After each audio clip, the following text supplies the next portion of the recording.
বাংলাদেশে সবচেয়ে বেশি 3টা নির্যাতিত এলাকা। এর মধ্যে আপনাদের গাইবান্ধা, আর আমি থাকি জয়পুরহাটে, আর দক্ষিণ অঞ্চলে আর একটা, সেটা হলো সাতক্ষীরা, নাকি বলেন? আল্লাহ তাবারক তাআলা প্রত্যেকটা জেলাকে যেন এই 3 জেলার মতন উর্বর হিসাবে কবুল করে নেই, বলুন আমিন। জান্নাতি মানুষের আলামত হর হামেশা তাদের জবানে আলহামদুলিল্লাহ থাকবে। আমরা ডানে বামে সামনে পিছনে আমাদের অনেক প্রিয়দেরকে দেখছি, যারা অসংখ্য জুলুম অত্যাচার নির্যাতন স্বীকার করেছেন, অসংখ্য জুলুম অত্যাচার নির্যাতন নিপীড়নের মধ্যে থেকেও হাসি মুখে কোরআনের জন্য খেদমত করে গিয়েছেন। কোরআনের রাজ কায়েম না হওয়া পর্যন্ত আল্লাহ আমাদের প্রিয়দেরকে যেন মৌত না দেয়, জোরে বলুন আমিন। আজ বাংলার জমিনে এই দৃশ্য দেখে সবচেয়ে যিনি বেশি খুশি হতেন তিনি আমাদের আল্লামা। তিনি আমাদের সমাজে, আমাদের দেশে, আমাদের চোখে দেখা জিন্দা আল্লাহর ওলি ছিলেন, মরা ওলি নয়, জিন্দা ওলি।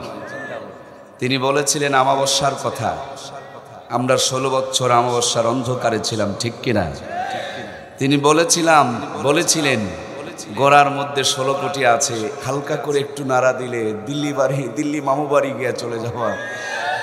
ওনার কথা কি সত্য হয়েছে? ইনশাআল্লাহ এদেশের আকাশে কালিমার পতা উড়বেই উড়বে আগামীকাল সকাল হবে, সন্ধ্যা থাকতে পারে, কিন্তু আগামী দিনে ইসলামের বিজয় হবে, এখানে কোনো সন্দেহ। রাত যত গভীর হয়, সকাল যতই নিকটে আসে, রাতের গভীরতার মেসেজ দেয় সকাল হতে আর বেশি দেরি বাকি নাই। সুতরাং আমাদের সবে সাদেকের পূর্ব আবাস আসতে শুরু করে দিয়েছে, ঐক্যবদ্ধ হয়ে ময়দানে ঝাঁপিয়ে পড়তে হবে, ইনশাআল্লাহ ইসলামের বিজয় আসবে, ঠিক কিনা?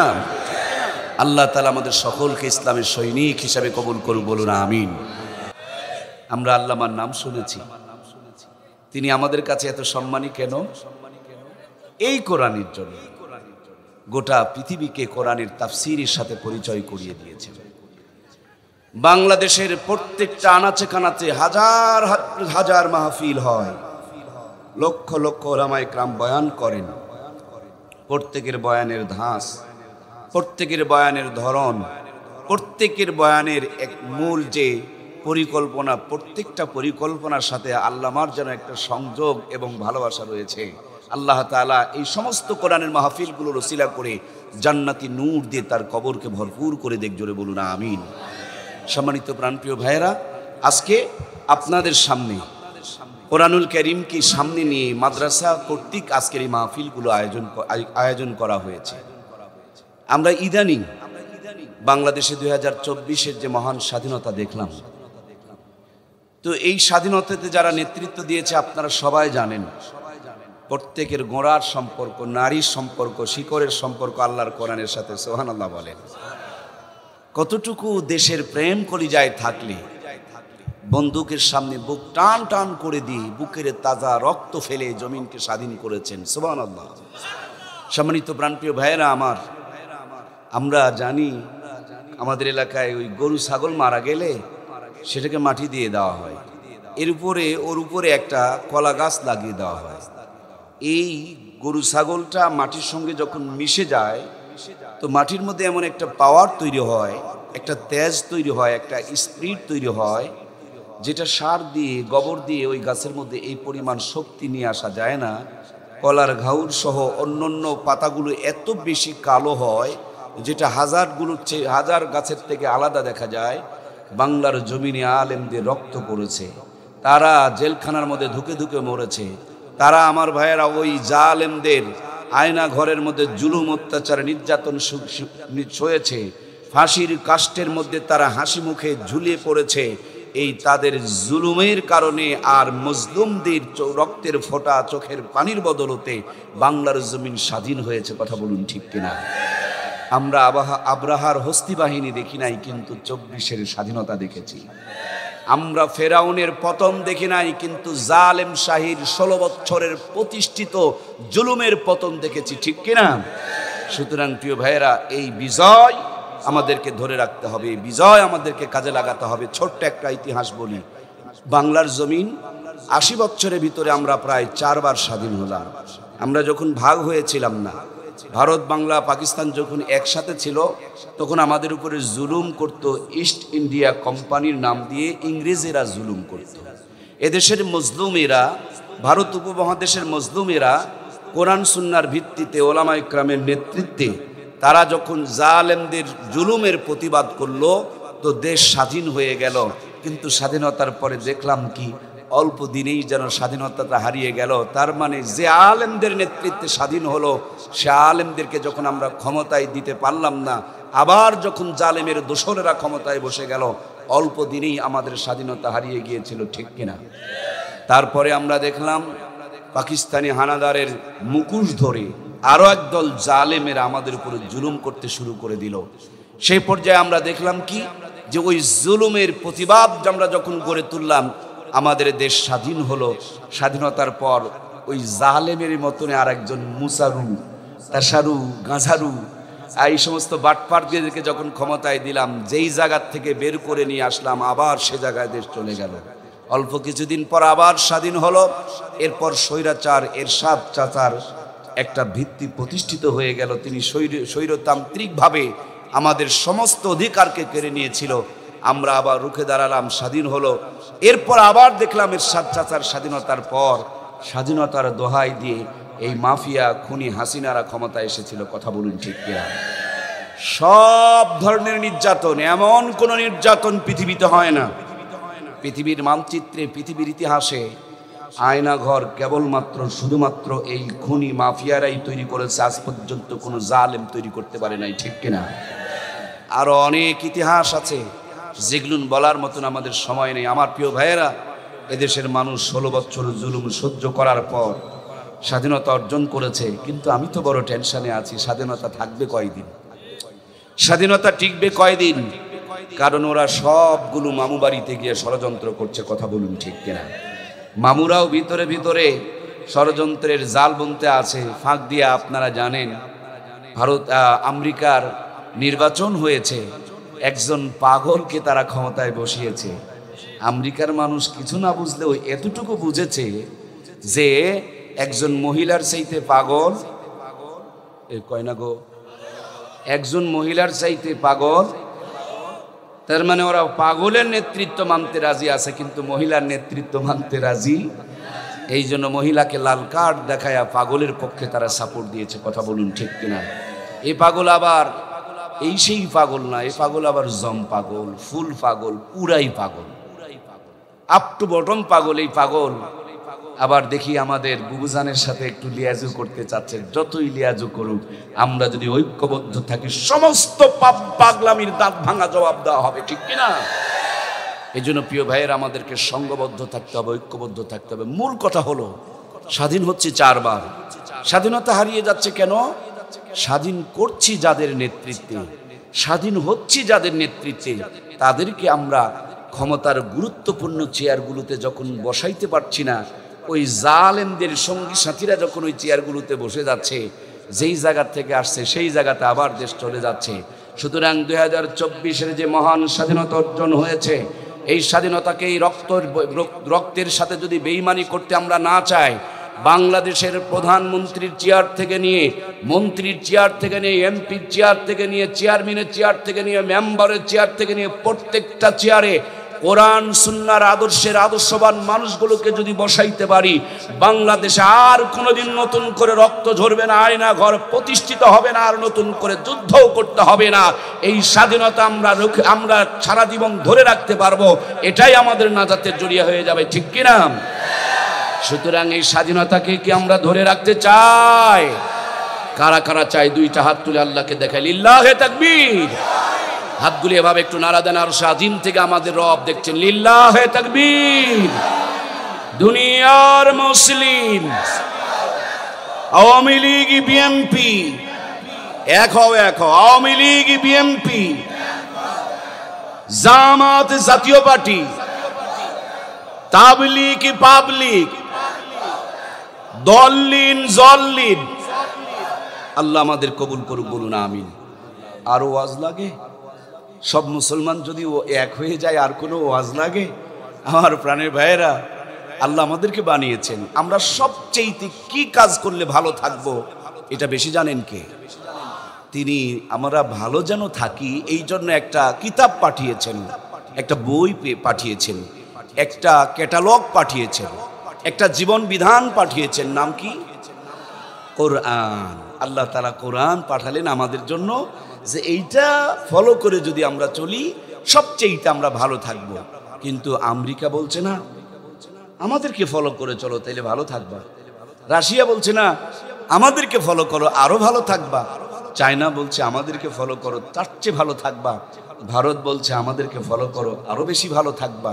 এর ফাঁক দিয়া বঙ্গবন্ধু বলে ফেলে দিলেন আমাকে ফলো করো আরো বেশি ভালো থাকবা। মাঝখান দিয়ে জিয়াউর রহমান চলে আসলেন, তিনি বলেন আমাকে ফলো করো আরো বেশি ভালো থাকবা। এর ফাঁক দিয়ে এরশাদ চাচা চিন্তা করলেন আমাদেরকে তোমরা খালি মফিজ বলবা, আমাকে ফলো করো নাঙ্গল দিয়া চাষ করো তাইলে তার চাইতে বেশি ভালো থাকবা।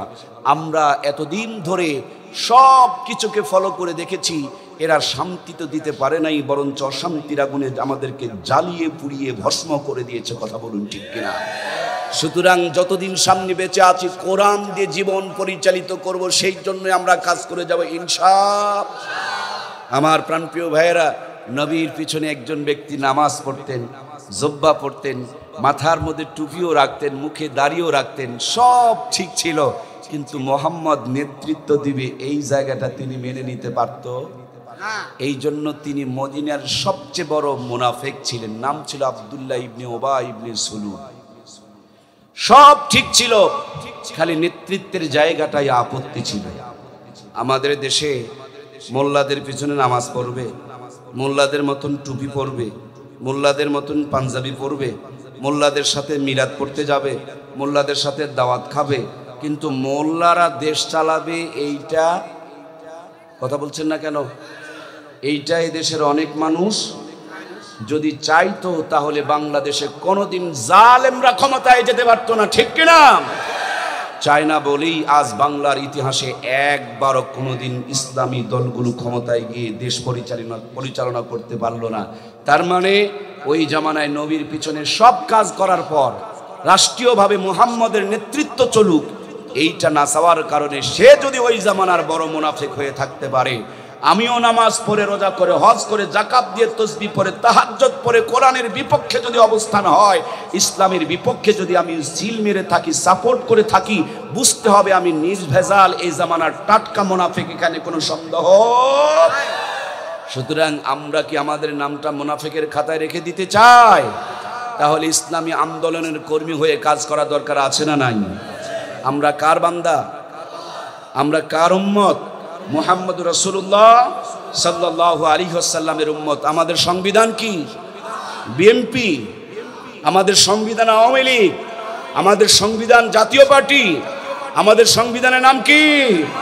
সুতরাং কোরআনের পক্ষে কাজ করা সবার ইমানি দায়িত্ব আছে না নাই? যদি কোরআনের পক্ষে কাজ করতে না পারি, মুখে বললাম একটা, কাজে করলাম আর একটা, এটাই হলো টাটকা মুনাফিক। আল্লাহ তাআলা মুনাফিকের দপ্তর থেকে আমাদের নামগুলোকে মুছে দিয়ে আজকে শপথ করছি কোরআনের কর্মী হিসাবে আমাদেরকে মঞ্জুর করে নিক। জোরে বলুন আমিন। সম্মানিত প্রিয় ভাইয়েরা, মাইকটা আমি ফেভারে পাই নাই, কণ্ঠটাও ডাবা, তারপরও অল্প কিছু সুর না হলেও আল্লাহ যেন একটু নূর দিয়ে দেয়। জোরে বলুন আমিন। বন্ধুরা আমার, আজকে শুধু নয়, আজ থেকে 1500 বছর পূর্বে আমার নবী দুনিয়াতে এসে 40 বছর মেহনত করেছেন মক্কার মানুষকে শান্তি দেওয়ার জন্য। নবীর মতন একজন দামি মানুষ 40 বছর মেহনত করে যখন কোনো রেজাল্ট তৈরি করতে পারেন নাই, কাঙ্ক্ষিত টার্গেট পর্যন্ত পৌঁছতে পারেন নাই, হৃদয় ভর্তি ব্যথা নিয়ে জাবালে নূর নামক উঁচু পাহাড়ের গুহায় চড়ে, ছোট্ট একটা গুহা, জাবালে নূরে উঁচু পাহাড়ের চূড়ায় চড়ে ছোট্ট গুহা, গারে হেরার মধ্যে আমার নবী ধ্যান করছেন, গবেষণা করছেন, রিসার্চ করছেন, ফিকির করছেন, পরিকল্পনা করছেন কি করে গোটা দুনিয়ার মানুষকে শান্তি দেওয়া যায়। নবীজি ছিলেন মুহাম্মদুর রাসূলুল্লাহ, আর আল্লাহ তাআলা আমার নবীর কাছে দান করলেন কিতাবুল্লাহ। কিতাবুল্লাহ আর মুহাম্মদুর রাসূলুল্লাহ মক্কার জমিনে কালো পাথরের পাহাড়ে যখন লেগে গেছে, কালো পাথরের পাহাড়কে আলোর পাহাড় বানিয়ে দিয়েছেন কে? প্রিয় ভাইয়েরা আমার, আমি জয়পুরহাট থেকে আপনাদের খেদমতে এসেছি। আসার সময় কম করে হলেও 20টা রাস্তার মোড় অতিক্রম করেছি। রাস্তা 3 মাথা 4 মাথা রাস্তা আছে না? আমি যদি ভুল করতাম সত্যি করে বলুন তো দেখি, আপনাদের কাছে কি আসতে পারতাম? রওনা করেছিলাম পলাশবাড়ি, চলে যেতাম বগুড়া অথবা চলে যেতাম আপনার রংপুর। সুতরাং আমাকে টার্গেট ঠিক রাখতে হয়েছে। যদি রাস্তা চিনি তাইলে তো ভালো, আর যদি রাস্তা না চিনি তাহলে মোবাইল ফোনের মধ্যে ছোট্ট একটা ডিভাইস বের হয়েছে।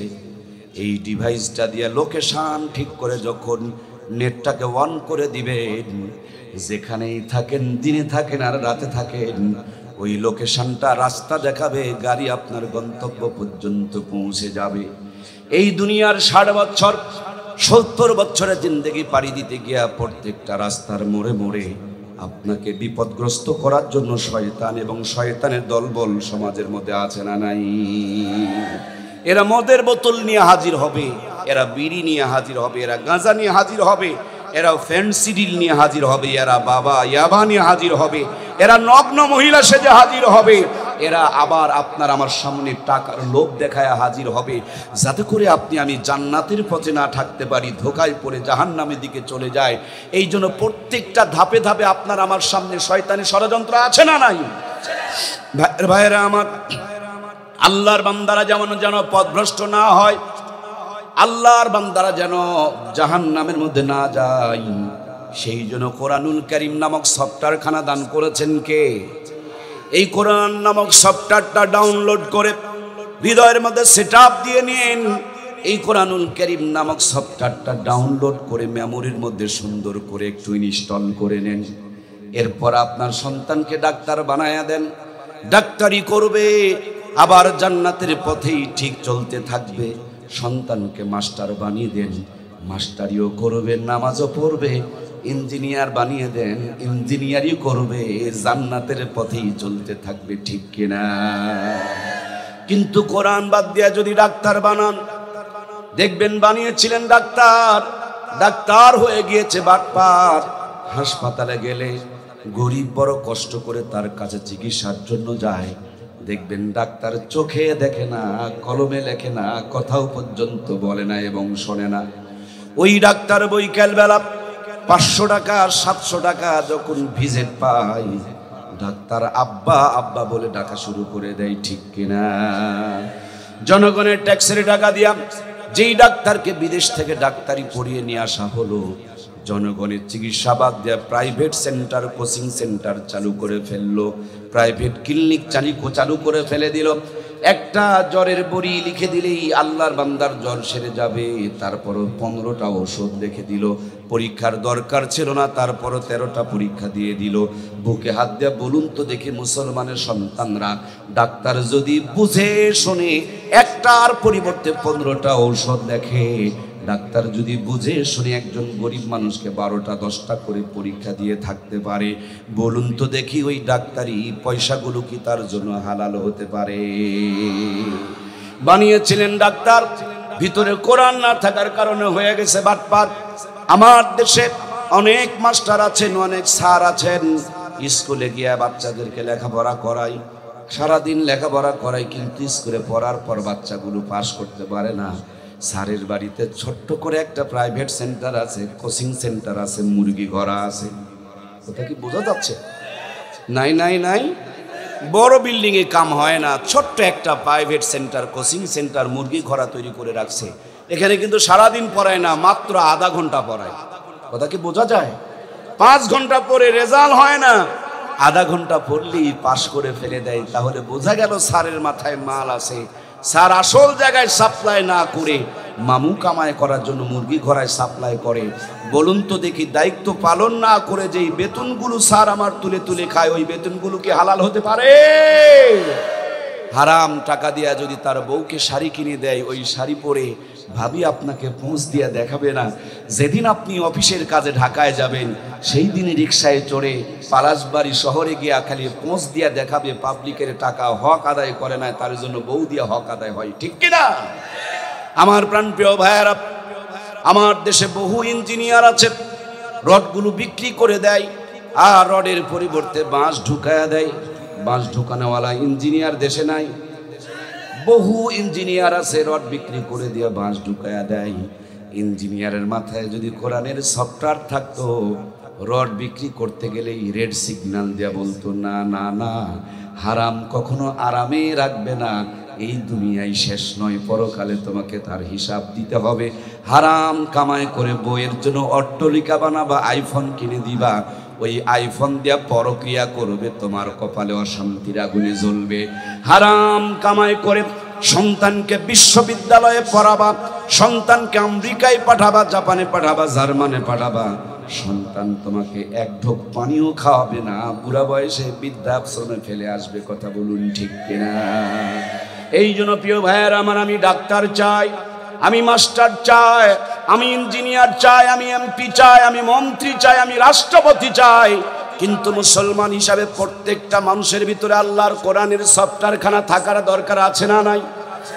যেই ইঞ্জিনিয়ারের ভিতরে কোরআন নাই, মুসলমানের কাছে এর কোনো দাম।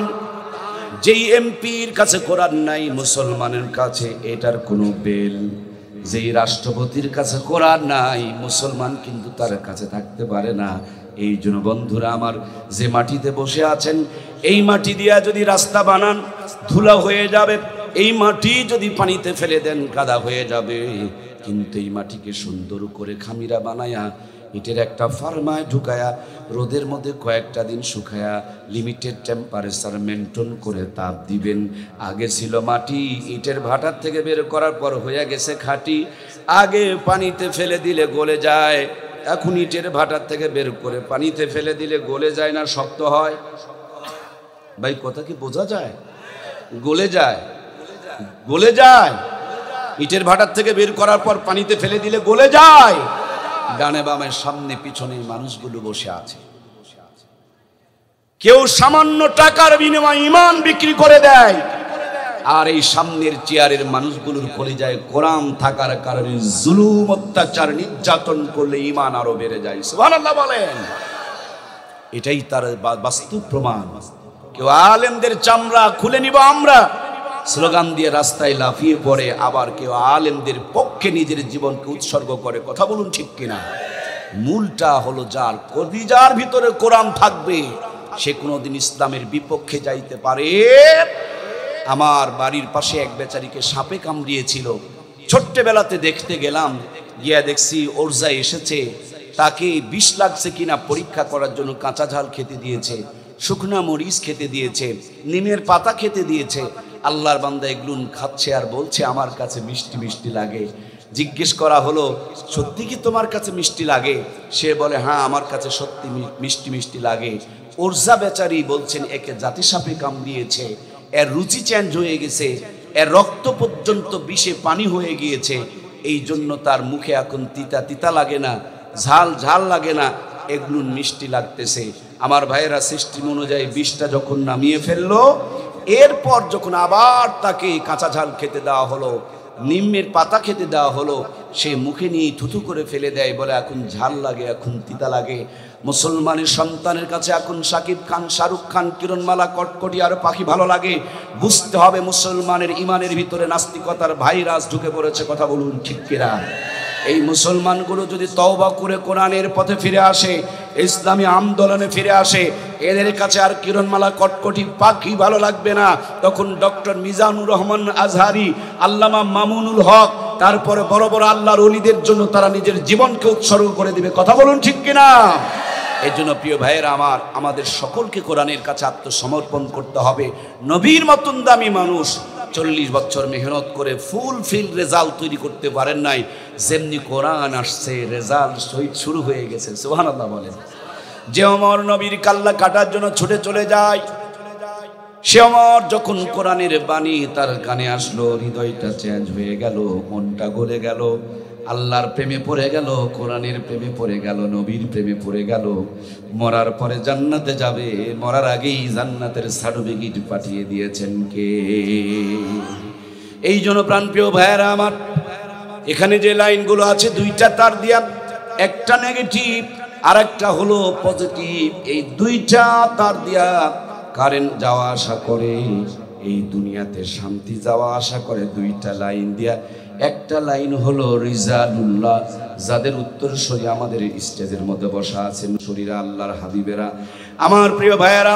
আর দ্বিতীয় নম্বর লাইনটা হলো কিতাবুল্লাহ, রিজালুল্লাহ আর কিতাবুল্লাহ। এই দুইটি সংযোগ যদি কোনো মানুষের কলিজার ভিতরে থাকে, আল্লাহর কোরআন নবীর সুন্নতের বিধান যদি কোনো মানুষের কলিজার মধ্যে থাকে, ওই মানুষটা ভাঙা ঘরে থাকুক, বেড়া ঘরে থাকুক, আর খুঁড়া ঘরে থাকুক না কেন, যেখানেই থাকবে আল্লাহ তাআলা তাকে জান্নাতেরই সুখে রাখবে। জোরে বলুন সুবহানাল্লাহ। আপনি মনে করেছেন আপনার ছেলেকে মাদ্রাসায় পড়ালে ভাত পাবে না, আপনি ভালো করে ফুরিয়ে দেখেন, ভাত খাওয়া লাগবে না, আল্লাহ তাআলা সারা জীবন বিরানির বন্দোবস্ত করে দেবে, ঠিক কিনা?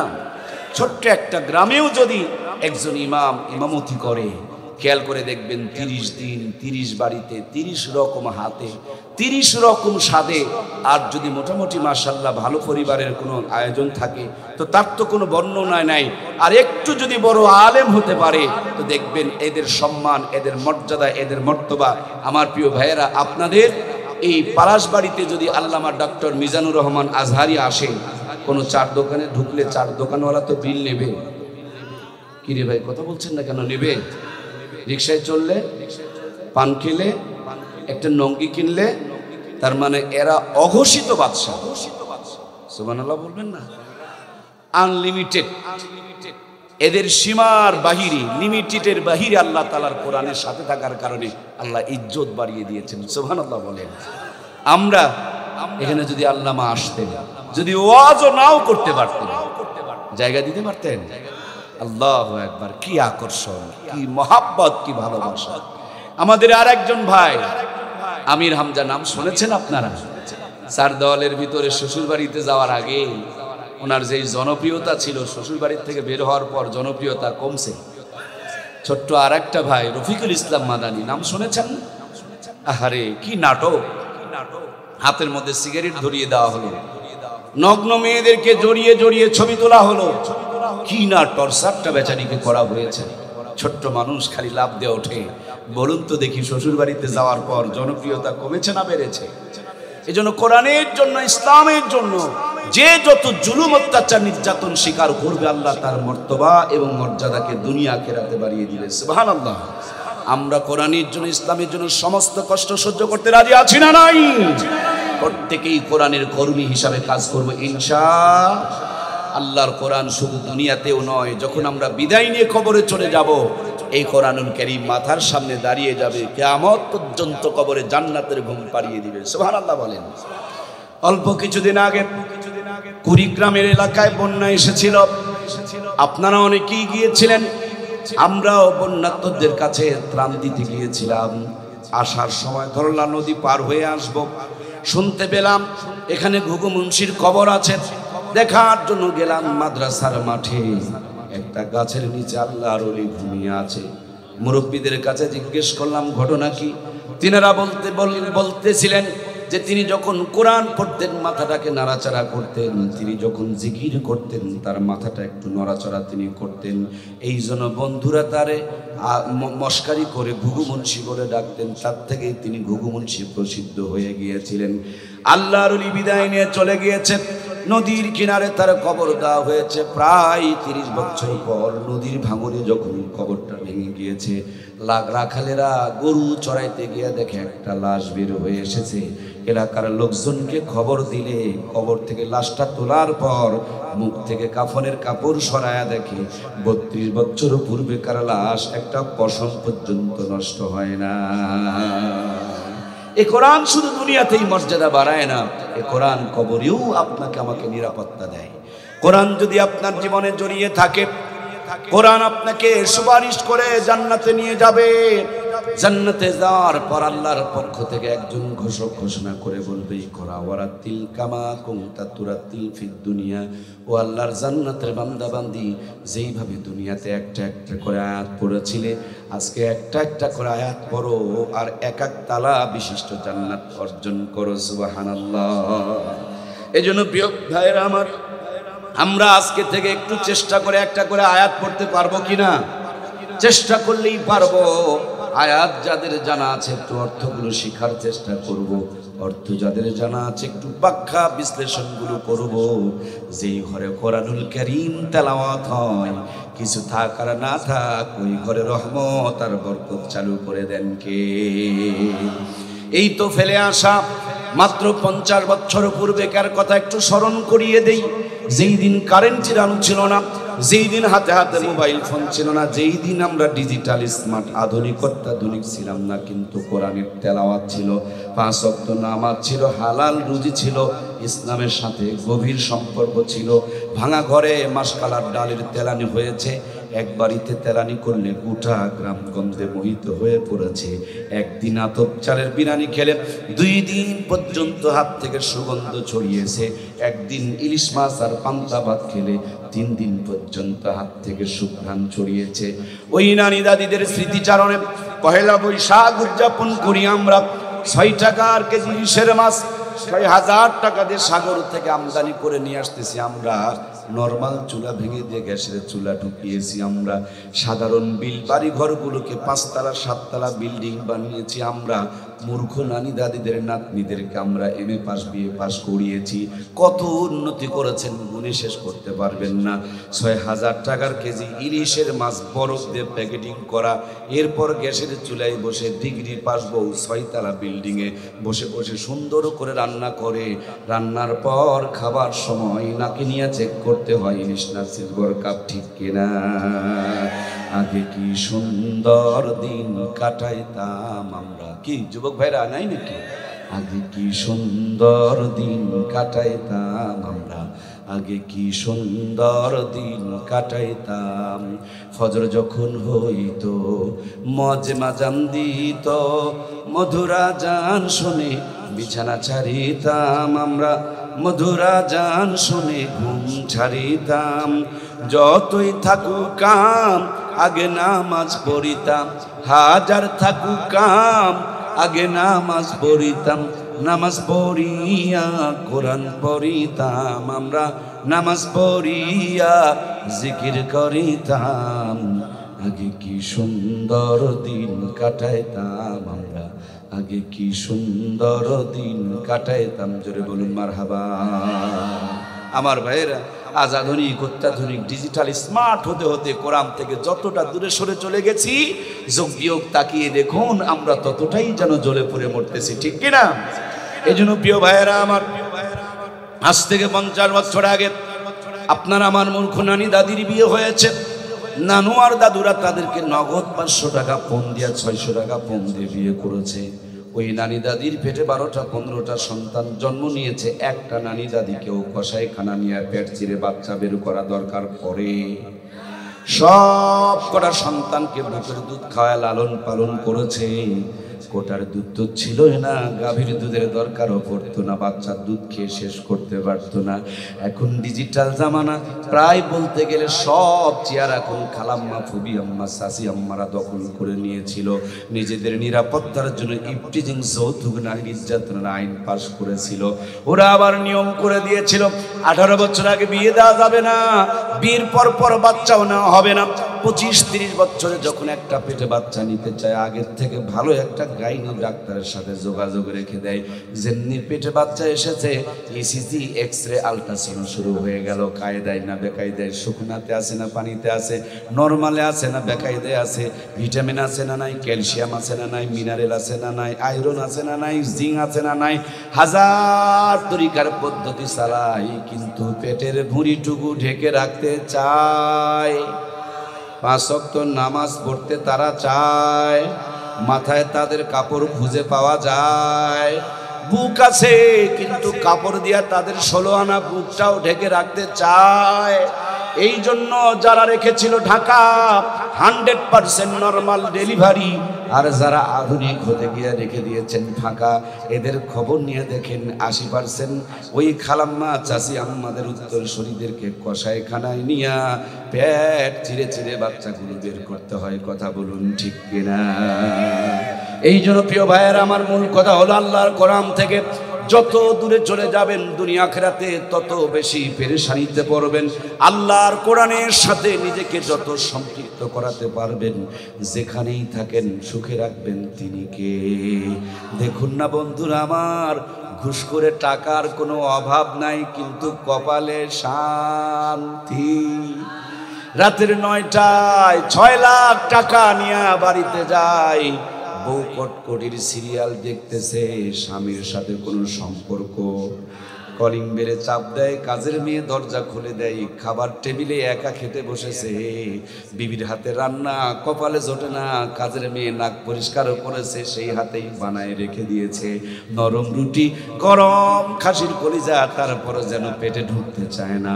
জোর করে যদি ঠেলে ঠেলে ঢুকায়, পেটে ঢুকতে দেরি, যুদ্ধ বেঁধে যায়, তখন গ্যাসের বড়ির এবার সার্জেল ঢুকায় পেটের গুতাগুতি মিটানো লাগে, ঠিক কিনা?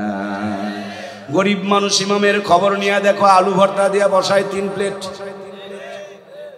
কি গো ভাই, কয় প্লেট? চোখের পলকে 3 প্লেট। আর হারাম করে হাফ প্লেট নিয়ে নাড়াচাড়া করে, আর খাই খাই করে, কিন্তু এদের খাওয়ার কোনো ক্ষমতা নাই। আর ইমামদের খাওয়ার কোনো চিন্তা নাই, সারা জীবন খাওয়াই, বেশি খাওয়াই কে? রিজিকের মালিক হলেন তিনি আমার রব। আমার ভাইয়েরা, কি বিশাল বড় বড় বিল্ডিং বানিয়েছে, ডেকোরেশন করেছে 2.5 কোটি টাকা দিয়া, খাট কিনেছেন 75 লাখ টাকা দিয়া, টয়লেট বানিয়েছেন 35 লাখ টাকা দিয়া, বাথরুমে ঢোকা মাত্র কি যে কারবার, কিন্তু স্বামী এক ঘরে, বউ আর এক ঘরে, মনের মধ্যে শান্তি। একই খাটে নয়, 2 জন 2 খাটে গড়াগড়ি করে, আর 3টা করে ঘুমের বড়ি মারে, তারপরে ঘুম ধরবার চায়। ঘরটাকে সুখময় করার জন্য ওয়াইফাই নেটওয়ার্ক লাগিয়েছে, বাংলাদেশি মোবাইল নয়, আমেরিকার থেকে আইফোন কিনে নিয়ে এসে দিয়েছে, কিন্তু পরক্রিয়া চলছে। স্বামীর মোবাইলে মিস কল মেসেজ কোনোটাই আসে না, কিরিং কিরিং করে স্বামী আর একদিকে, বউ আর একদিকে প্রতিযোগিতা করে পরক্রিয়া করে, কইতেও পারে না, সইতেও পারে না, টেনশন করে করে স্টক করে বিছানায় পড়ে থাকে, ঠিক কিনা? এই জন্য ইসলাম ছাড়া কোথাও কোনোভাবে শান্তি পাওয়া যাইতে পারে? ইসলাম হলো চিরদিনের শান্তি সুখের ঠিকানা, ইসলাম ছাড়া অন্য সবই জাহান্নামের নিশানা। ছুটে আয় দেশবাসীরা শান্তি পিয়াসী যারা, ছুটে আয় দেশবাসীরা শান্তি পিয়াসী যারা, দিনের পথে জীবন দিলে বিধায় কিছু যাবে না, ইসলাম ছাড়া অন্য সবই জাহান্নামের ঠিকানা। জোরে বলুন মারহাবা। সম্মানিত প্রাণপ্রিয় ভাইয়ের আমার, এই জন্য ইসলাম যেখানে আমরা সেখানে থাকতে রাজি আছি না নাই? আমরা কি নৌকার মাঝিকে আবার সাপোর্ট দিতে চাই? যেই নৌকা তলিয়ে গেছে, এই নৌকার কোনোদিন বাংলার জমিনে উঠতে দেওয়া হবে? আল্লাহ তাআলা নৌকা থেকে যারা নৌকার সহপাঠী আছে তাদেরকেও হেদায়েত দান করুন। জোরে বলুন আমিন। নৌকা আর ধানের শীষ, 2 সাপের একই বিষ, ওর সাথে মিলে মিশে ইসলামের ভাবনা ভাবিস, বোকামি ছাড়া এ যে কিছুই না, ওরা যে একই পাখির 2টা না, ওরা যে একই সাপের 2 ফানা। কম্বল চুরির গুনাহ লইয়া কেউ বা দেখো রাত কাটাই, গমের বস্তায় শীত কাটিয়া কেউ বা বগল বাজায়, চোরে চোরে তালতো ভাই ওদের কোনো বিভেদ নাই, আমেরিকা ভারত ওদের ঠিকানা, ওরা যে একই পাখির 2টা না, ওরা যে একই সাপের 2 ফানা। জোরে বলুন মারহাবা। কষ্ট নিলেন? কোন মুসলমান ইসলাম ছাড়া অন্য কোনো সাপোর্ট করতে পারে? আর যদি কেউ করে তার ইমানের মধ্যে 100% ভেজাল বিরাজ করছে, ঠিক কিনা? আমাদের জন্য কোরআন পাঠিয়েছেন কে? এই কোরআন কি জামাত ইসলামের? এই কোরআন সমস্ত মুসলমানের, সুতরাং এই কোরআনের পক্ষে প্রত্যেকটা মুসলমানকে সাপোর্ট রাখতে হবে। কোরআন ব্যতীত ইসলামের পক্ষে ছাড়া মুসলমান কখনো থাকতে পারে? সমাধান চাও যদি জীবনে মরণে, ফিরে যাও খুঁজে নাও চোখ রাখো কোরআনে, ফিরে যাও খুঁজে নাও চোখ রাখো কোরআনে, তবেই পাবে সুখ শান্তির ঠিকানা, যদি মেনে নাও তুমি মনে প্রাণে সমাধান। সমাধান চাও যদি জীবনে মরণে, ফিরে যাও খুঁজে নাও, চোখ রাখো কোরআনে। জোরে বলুন মারহাবা। আমার প্রাণের ভাইয়েরা, আমাকে যদি বলেন মর্তুজা ভাই আপনি এই কথাগুলো শোনাচ্ছেন, আমাদের বড়ই ভালো লাগে, হৃদয় ছুঁয়ে যায়। এই কথাগুলো আপনি শিখেছেন কোথায়, পেয়েছেন কোথায়, এই জ্ঞানগুলো অর্জন করেছেন কোথায়? আমি বলবো না, হাটহাজারী মাদ্রাসায় শিখেছি। আমার মহতারাম ওস্তাদ আহমদ শফির কাছ থেকে আমি পেয়েছি। আমার হযরতকে যদি বলেন আপনি কই পেয়েছেন, তিনি বলবেন দেওবন্দে পেয়েছি। দেওবন্দকে যদি বলেন কই পেয়েছেন, তিনারা বলবেন মদিনার বিশ্ববিদ্যালয়ে পেয়েছি। মদিনার বিশ্ববিদ্যালয়ওয়ালাকে যদি বলেন কই পেয়েছেন, হয়তোবা দেখবেন আবু বকর, ওমর অথবা ওসমান আলীর কথা বলে দিবে। তাদের যদি বলেন আপনারা কই পেয়েছেন, বলেন মুহাম্মাদুর রাসূলুল্লাহর কাছে পেয়েছি। নবীজিকে যদি আমার বলেন কই পেয়েছেন, নবী বলবে ও বাংলার মানুষ শোনো, তোমরাই শুধু অন্ধকারে ছিলে না, আমি যেই জামানায় এসেছিলাম ওই জামানার মানুষগুলো অন্ধকারে ছিল, মারামারি কামড়া কামড়ি করত। ওদের জন্য তোমাদের নেতারাই খালি কষ্ট করে নাই, আমিও নিজে 40 বছর কষ্ট করেছিলাম তখনকার জামানায়। রেজাল্ট যখন হয় নাই, জাবালে নূরে হেরা গুহার ভিতরে বসে আমি রিসার্চ করছিলাম। আমার কাছে কোরআনুল কারীম জিবরিল আমিন দিয়ে গেলেন। জিবরিলকে যদি বলেন কই পেয়েছেন, তিনি বলেন আরশে আজিমে পেয়েছি। আরশে আজিমকে যদি বলেন কই পেয়েছেন, তিনি বলবেন কিতাবুল্লাহ কালামুল্লাহ, যার বাণী, যার কিতাব, যার কথা, যার বাণী সেই আল্লাহ তাআলা আমাকে দিয়েছে। তার মানে এক মাথার মধ্যে আপনাদের মাদ্রাসা, আর এক মাথার মধ্যে এই কোরআনের সংযোগটা আরশে আজিম দিয়া আল্লাহ পর্যন্ত পৌঁছে গেছে। সুতরাং আপনার সন্তানের সংযোগ মদিনা রওজা হয়ে আল্লাহর আরশে আজিম পর্যন্ত পৌঁছে যাক, এটা আমরা চাই কি চাই না? কারা কারা চাই দুইখানা হাত তুলে আবারও আমার আল্লাহকে দেখে লিল্লাহে তাকবীর।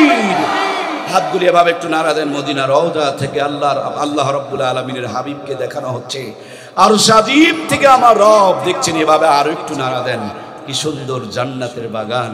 আয় আল্লাহ, এই জান্নাতকে ওই জান্নাতের জন্য বরাদ্দ করে দাও। আবারও বলুন আমিন।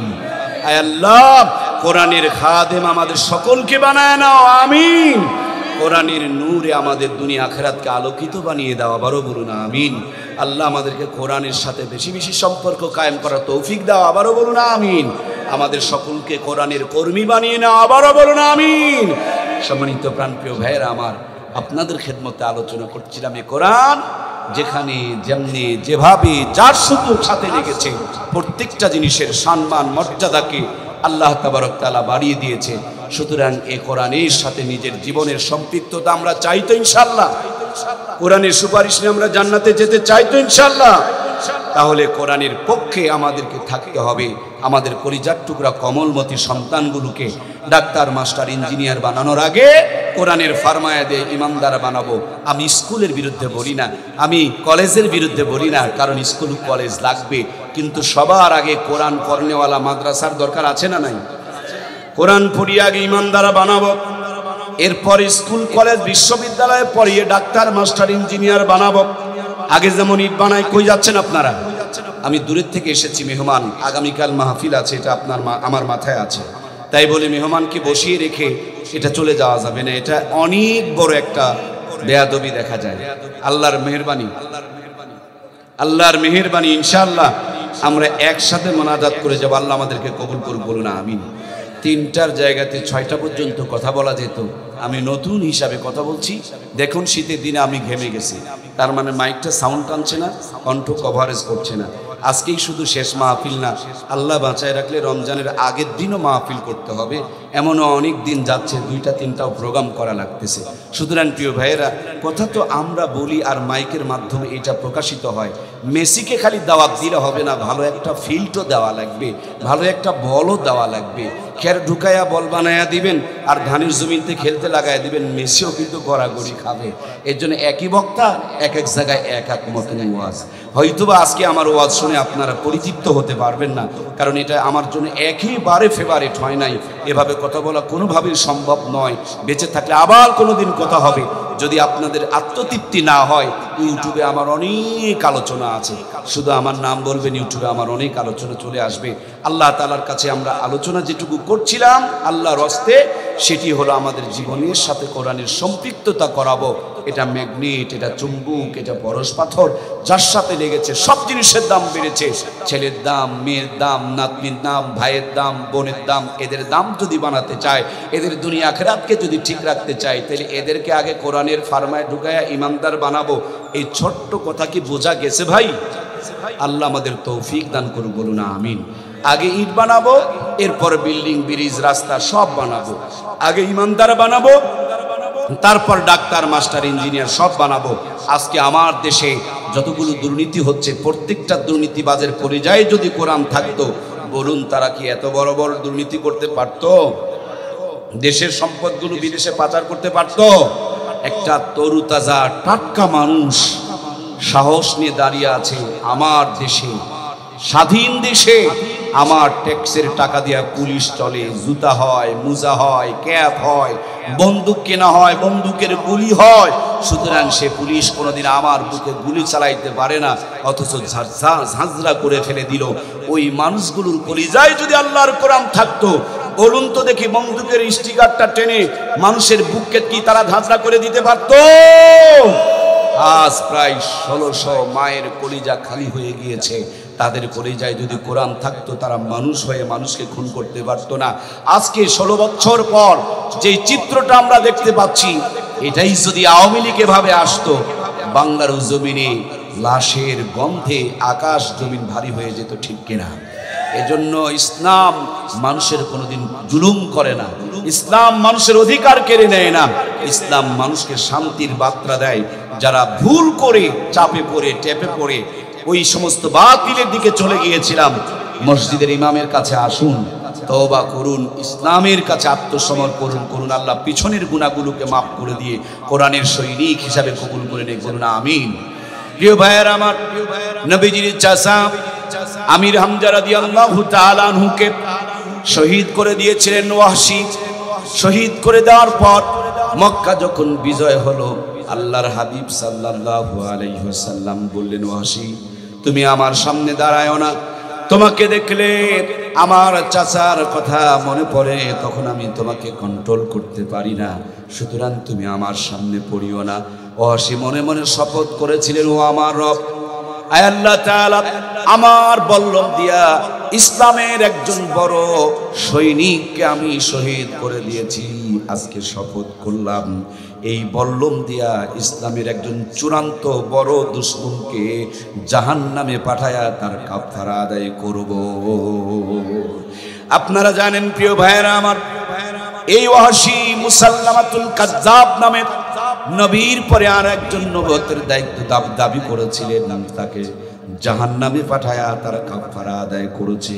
সুতরাং যারা দেশের সম্পদ বিদেশে পাচার করেছেন, যারা গরিবের হক মেরেছেন, যারা অসংখ্য জুলুম করেছেন, তওবা করে ভালো কাজগুলো করতে শুরু করে দেন, আল্লাহ তাআলা হইতে পারে এই তওবা কবুল করে নিয়ে পিছনের গুনাহগুলো মাফ করে দিবে। এই জন্য প্রাণপ্রিয় ভাইয়েরা আমার, সারমর্ম মূল কথা, মুসলমান, এই কোরআন যেখানে যেমনি যার সাথে লেগেছে সব জিনিসের মর্যাদা বাড়িয়েছে।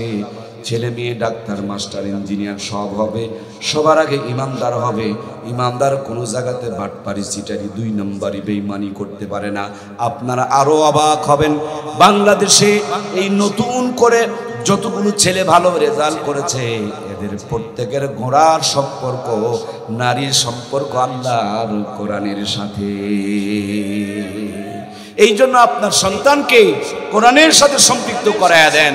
ভাইও আমার, কিছুদিন আগে করোনার ভাইরাস এসেছিল, সবাই আমরা করোনার টিকা দিয়েছিলাম। কেন? বলে টিকা দিলে করোনা রোগ আর আক্রান্ত করতে পারবে না। করোনা রোগ যদি টিকায় আপনাকে আক্রান্ত করতে না পারে, তাহলে সন্তানের ভিতরে কোরআন ঢুকায়া দেন। নাস্তিকতার ভাইরাস কোনোদিন আপনার সন্তানকে বেঈমান বানাইতে পারবে? আমরা যখন ছোট্ট ছিলাম, আমাদেরকে 6টা টিকা দেওয়া হয়েছে। এই 6টা টিকা দিলে 6টা রোগ আর আপনাকে আমাকে ধরবে না। আমাদের জ্বর হয়েছে, আমাদের বাবা মাকে কষ্ট করে টিকা কেন্দ্রে নিয়ে যেতে হয়েছে, তারপরে 6টা টিকা দেওয়ানো হয়েছে যাতে করে 6টা রোগ আক্রমণ না করে। 6টা রোগ থেকে বাঁচানোর জন্য আপনি যদি আপনার সন্তানকে 6টা টিকা দিতে পারেন, জাহান্নাম থেকে বাঁচানোর জন্য কোরআনের শিক্ষা দেওয়ার দরকার আছে না নাই? বৃষ্টি পড়তেছে, বৃষ্টির সময় হাতে একটা ছাতা নিয়ে দাঁড়াই। এই ছাতা থাকলে বৃষ্টি দিয়ে গা ভিজবে না। তেমনি সিনায় যদি কোরআন থাকে, আপনার সন্তান নাস্তিক বেঈমান হবে। এই শীতের দিনে সবার শরীরে শীতের পোশাক, ঠান্ডা কাপড়, শীতের কাপড় পরলে ঠান্ডা লাগবে না। আল্লাহর কোরআন যদি কলিজার মধ্যে থাকে, ওই মানুষটা যেখানেই থাকুক জাহান্নামের সাথে তার সম্পৃক্ততা হবে না। ওই মানুষটা সব জায়গাতে থেকে এই জান্নাতি কাজ করে যাবে, ঠিক কিনা? এই জন্য প্রিয় ভাইয়েরা, শেষ মুহূর্তে আরেকবার কোরআনকে সামনে নিয়ে কোরআনের পক্ষে, কোরআনের সাথে আরেকটা বার হাত তুলে সাক্ষী বানিয়ে নিই আমরা কোরআনের খাদেম হতে চাই। আল্লাহ তুমি আমাদের কবুল করে নাও।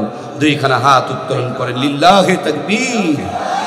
আল্লাহ আমাদের হাতগুলোকে কোরআনের পক্ষে কবুল করা, আমিন।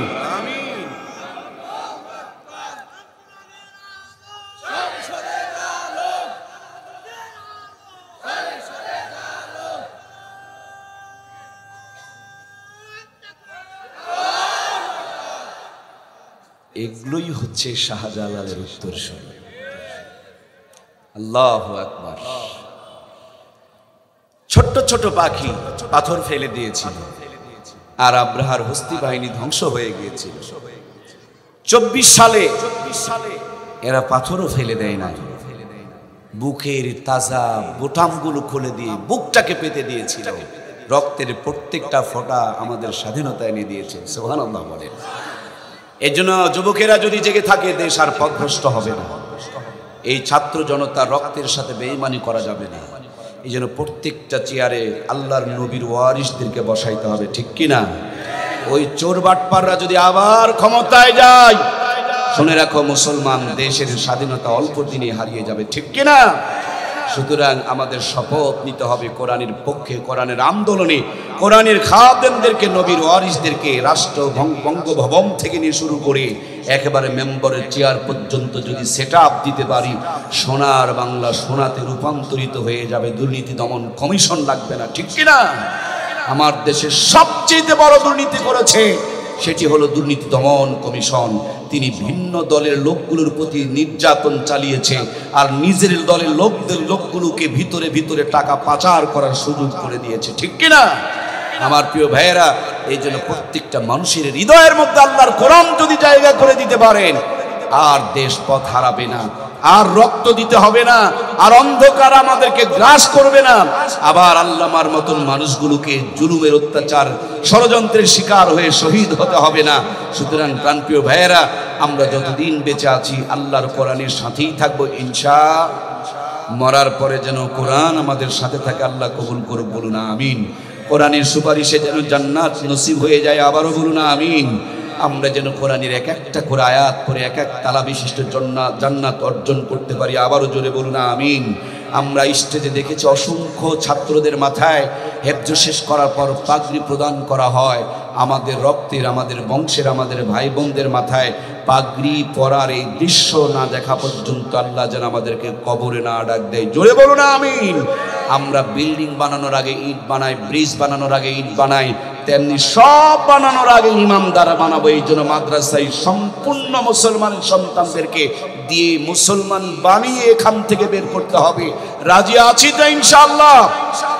আপনারা কাগজ নিয়ে আসেন, আমি তাজা রক্ত দিয়ে দেখে দিয়ে যাব। যদি এটুকু করতে পারেন, আল্লাহর জান্নাত ওয়াজিব হয়ে যাবে। কোরআনের প্রথম বাণী পড়ো, জ্ঞান অর্জন করো। সুতরাং ডাক্তারি, মাস্টার, ইঞ্জিনিয়ারিং পড়া হারাম বলছি না, অবৈধ বলছি না, নাজাইজ বলছি না। আমি বলছি আগে কোরআন পড়ো, তারপরে যা মন চাই তাই করো। আগে ইট বানাও ভাই, তারপরে যা মন চাই তাই করো। তেমনি ভাবে আগে কোরআন পড়াও, এরপরে যেটা খুশি সেটা মন চাই তুমি বানাও। সন্তান তোমার পথভ্রষ্ট হবে না, জাহান্নামের খড়ি হবে না, জাহান্নামে টেনে নিয়ে যাবে না, দেশটাকে নরক বানাবে না। প্রত্যেকটা সেক্টরে জান্নাতের খুশবু পাওয়া যাবে। এই জন্য প্রত্যেকটা সেক্টরে কোরআন ওয়ালাদেরকে সেটআপ দিতে হবে, প্রত্যেকটা জায়গায় জায়গায় কোরআন ওয়ালাদেরকে আসন করে দিতে হবে। আল্লাহ তাআলা আমাদেরকে এই দৃশ্য, এই সেটআপ না দেখা পর্যন্ত কবরে যেন না নেয়। আবারও বলুন আমিন। সম্মানিত প্রিয় ভাইয়েরা, আগামীকাল মাহফিল আছে, দলে দলে আপনারা আসবেন। আমি গুনাহগার, আল্লাহ তাবারক তাআলা আমাকে 14 বার পবিত্র হজে নিয়েছেন, শতাধিকবার উমরায় নিয়েছেন। গোটা দেশ ঘুরে ঘুরে কথা বলতে হয়। একটা বার আপনাদের খেদমতে এই এলাকায় আমার কম আসা হয়েছে। আমি দুইখানা হাত পেতে আপনাদের কাছে অনুরোধ করছি, সেটি হলো আমরা একসাথে একটু মোনাজাত করে যাব। সুযোগ দেবেন তো ইনশাআল্লাহ? আমিন। রব্বানা যালামনা আনফুসানা ওয়া ইল্লাম তাগফির লানা ওয়া তারহামনা লানাকুনান্না মিনাল খাসিরিন। ربنا لا تزغ قلوبنا بعد إذ هديتنا وهب لنا من لدنك رحمة إنك أنت الوهاب وقل رب ارحمهما كما ربياني صغيرا رب ارحمهما كما ربياني صغيرا ربي علما نافعا وفهما كاملا وعملا صالحا كما تحب وترضى يا كريم حسبنا الله ونعم الوكيل نعم المولى ونعم النصير ومن يتوكل على الله فهو حسبه والله المستعان على ما تصفون। আয় আল্লাহ তাআলা আরামের ঘুমকে হারাম করে নরম বিছানায় লাথি মেরে রহমত আর বরকত মাগফিরাতের আশা হৃদয়ের মধ্যে ধারণ করে আপনার আলিশান দরবারে দুইখানা হাত উত্তোলন করেছি। মেহেরবানি করে আমাদের জিন্দেগির সমস্ত গুনাহগাতাগুলো মাফ করিয়া দাও। কঠিন কিয়ামতের দিন মুসিবতের আদালত আজকের আয়োজন খানা শ্রোতা বক্তা কর্তৃপক্ষ এলাকাবাসী সকলের জন্য নাজাতের জড়িয়া বানায়া দাও। শুরু থেকে এই পর্যন্ত যত কথা আলোচনা করেছি প্রত্যেকটা কথা আমাদের সকলকে আমল করার তৌফিক দান করে দাও। আমি গুনাহগার, শুধুই তোমার কোরআনের সঙ্গে থাকার ফজিলত বর্ণনা করেছি, কোরআন দিয়ে জীবন করার ফজিলত বর্ণনা করেছি, কোরআনের আন্দোলন করার ফজিলত বর্ণনা করেছি। আল্লাহ কোরআনের নূর দিয়ে আমাদের দুনিয়া আখিরাতকে তুমি আলোকিত বানায়া দাও, কোরআনের খাদেম বানায়া দাও, ইসলামী আন্দোলনের সিফা সালার হিসাবে কাজ করার তৌফিক দান করে দাও। আয় আল্লাহ তাআলা, তোমার নবীর ঘর মাদ্রাসাখানা তোমার কুদরতে হাতে আমানত রেখে গেলাম। এই মাদ্রাসার যত হাজত আছে আপনি আপনার কুদরতি নিজাম দিয়ে পরিপূর্ণ করে দাও। আগামীকাল দলে দলে সকলকে কোরআনের ময়দানে হাজির হওয়ার তৌফিক দিয়ে দাও। আলোচক যিনি আছেন জ্ঞান গর্ব গুরুত্বপূর্ণ আলোচনায় তৌফিক এনায়েত করে দিও। রব্বুল আলামিন মাইকের সেটআপ সহ সমস্ত সেটআপগুলোকে সুন্দর করে কোরআনের পক্ষে তুমি মুওয়াফিক বানায়া দাও। আয় আল্লাহ, জীবনের সবচেয়ে বড় তামান্না সোনার মক্কার মদিনা, মক্কা মদিনা না দেখা খবরে ডাক দিও না আল্লাহ। এই দুইখানা হাত দিয়া তোমার বাইতুল্লাহর চাদর মোবারক জড়িয়ে ধরে তোমাকে একটু ডাকার সুযোগ দান করে দিও। হাতের কামাই কবুল করে নিও, মিজাবে রহমতে কবুল করে নিও, মাকাম ইব্রাহিমে কবুল করে নিও। বারবার তোমার বন্ধু রওজার পাশে সালাম দেওয়ার ব্যবস্থা করে দিও। ঘুমের ঘরে এক নজরের জন্য হলো তোমার বন্ধুর বরকতি জান্নাতি নুরানি চেহারা মোবারক দেখায়া দিও আল্লাহ। আয় আল্লাহ তাআলা, আমরা যারা আমিন আমিন করছি জানি না কার করে যাই কোন আগুন জ্বলছে, কে কোন ব্যথায় ব্যতীত হয়ে তোমার দরবারে হাত পেতেছে। অন্তর্যামী গো, অভাবীর অভাব দূর করে দাও, ঋণগ্রস্ত ঋণ পরিশোধ করার ব্যবস্থা করে দাও, বিপদগ্রস্তকে বিপদ থেকে উদ্ধার করো। আসমানের বালা আসমানে উঠে নাও, জমিনের বালা জমিনে দাবায় দাও। তোমার হাবিবের ওসিলে আমাদেরকে মেহেরবানি করে মাফ করে দাও। আয় আল্লাহ, আজকের এই মাহফিলকে কেন্দ্র করে এলাকার বাড়িতে বাড়িতে অসংখ্য মেহমান এসেছে, বাড়ি ঘরগুলো আত্মীয় স্বজনে ভরে গিয়েছে।